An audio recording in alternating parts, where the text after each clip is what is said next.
அனைவருக்கும் வணக்கம்.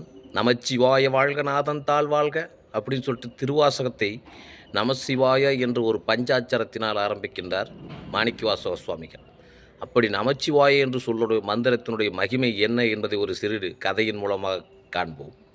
ஒரு ஊரிலே ஒரு நாட்டிலே ஒரு அரசன் இருந்தான். அந்த அரசனுக்கு ஒரு மகளுக்கு திருமண வயது வந்துவிட்டது. அரசன் தன்னுடைய மகளிடம் கேட்கின்றான், நீ திருமணம் செய்து கொள், இளவரசர்களை நான் வரன் தேடி செல்ல பணியாளரிடம் ஆணையிடுகிறேன் என்று சொல்கின்றான்.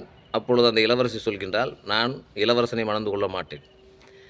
நான் மணந்து கொள்ளக்கூடியவர் இந்த சில கட்டுப்பாடுகளுக்கு உட்பட்டவராக இருக்க வேண்டும் என்று சொல்கின்றார். உடனே அரசன் கேட்குறான், என்ன கட்டுப்பாடு அப்படின்னா, நாளை காலை விடியற் காலையிலே நாம் ஒரு கோயிலுக்கு செல்வோம். அந்த கோயிலில் ஆற்றிலே குளித்துவிட்டு விடிய காலத்தில் நமச்சிவாய நமச்சிவாய என்று சிவபெருமானையே வணங்கி கொண்டிருக்கிறார் அல்லவா, அவரைத்தான் நான் திருமணம் செய்து கொள்வேன் என்று அந்த இளவரசி சொல்கின்றால், அரசனும் சரி என்று சொல்லிவிட்டார். இவர்கள் இருவர் பேசுவதையும் கேட்டுவிட்டு அப்பொழுது அரண்மனைக்கு ஒரு திருடன் வந்திருந்தான். அந்த திருடன் இவர்கள் பேசுவதை கேட்டுவிட்டான். அவனுக்கு ஒரு ஆச்சரியம், ஆஹா, நாம் திருடத்தான் வந்தான், இப்போ இந்த இளவரசி நம்ம திருமணம் செஞ்சுட்டு அந்த நாட்டுக்கே அரசராகிடுவோம் அப்படின்னு சொல்லிட்டு உடனே அப்பயே ஆற்றங்கரைக்கு ஓடிட்டான். ஓடிப்போய் அவன் ஒரு சாமியார் மாதிரி வேஷம் போட்டுக்கிட்டு ஆற்றுல குளிச்சுட்டு துணூறுலாம் போட்டுக்கிட்டு நமச்சிவாய நமச்சிவாயன்னு சொல்லிட்டு அந்த கோயில் போய் உட்காந்துக்கிட்டான்.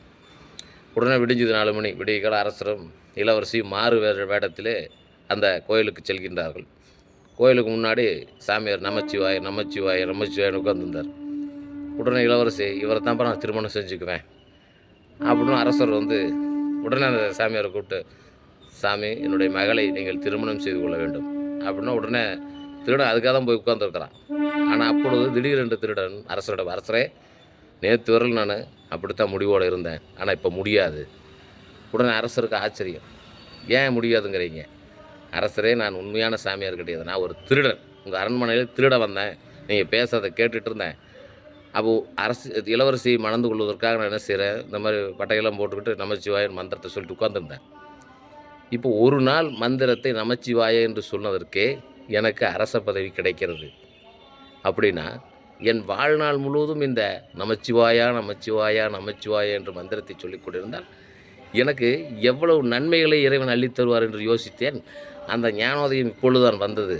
அதனால் எனக்கு இளவரசி வேண்டாம், இறைவனே வேண்டும் என்று சொல்லிவிட்டார்.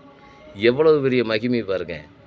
மெய்தான் அரும்பி விதித்து உண்வரையார் கலர்க்க, கைதான் தலை வைத்து கண்ணீர் ததும்பி வெதும்பி உள்ளம், பொய்தான் தவிர்ந்து உன்னை போற்றி ஜெய ஜெய போற்றி என்னும் கைதான் நெகிழவிடேன் உடையாய் என்னை கண்டுகொள்ளே.